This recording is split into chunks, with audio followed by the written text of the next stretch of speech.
பகவான் ஸ்ரீ சத்யசாயி பாபாவின் அஷ்டோத்திரத்திற்கான பொருளை பார்க்கலாம்.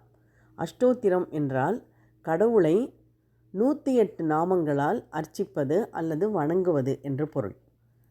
இந்த அஷ்டோத்திரங்கள் எல்லாமே ஓம் என்பதில் துவங்கி நமக என்று முடியும். ஓம் என்பது பிரணவம், முதல் ஒலி, எல்லாவற்றிற்கும் ஆதாரமான ஒலி. நம்முடைய மந்திரங்கள் எல்லாமே ஓம் என்பதில்தான் துவங்கும். நமக என்றால் வணங்குகிறேன் என்று பொருள். ந மம, என்னுடையது இல்லை என்று பரிபூரணமாக சரணாகதி அடைவதுதான் நமக என்று குறிக்கும், என்னும் சொல் குறிக்கும். இங்கே முதல் நாமம் ஓம் ஸ்ரீ பகவான் சத்யசாயி பாபாய நமக.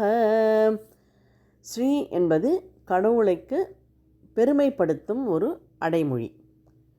சத்ய என்றால் உண்மை, எல்லோருக்குள்ளும் உறையும் உண்மை, அதாவது கடவுள் தன்மை, அதுதான் சத்ய. சாயி பாபா என்பதை சா ப்ளஸ் ஆயி பாபா என்று பிரிக்க வேண்டும். ச என்பது சர்வேஸ்வரனை குறிக்கும். ஆயி என்றால் தாய், பாபா என்றால் தந்தை. சாயி பாபா என்றால் எல்லா இடத்திலும் நிறைந்திருக்கக்கூடிய, சர்வேஸ்வரனாக விளங்கக்கூடிய, நமக்கு எல்லா உயிர்களுக்கும் தாயாகவும் தந்தையாகவும் விளங்கும் சாய்பாபாவுக்கு என்னுடைய நமஸ்காரங்கள். அவரை நான் வணங்குகிறேன்.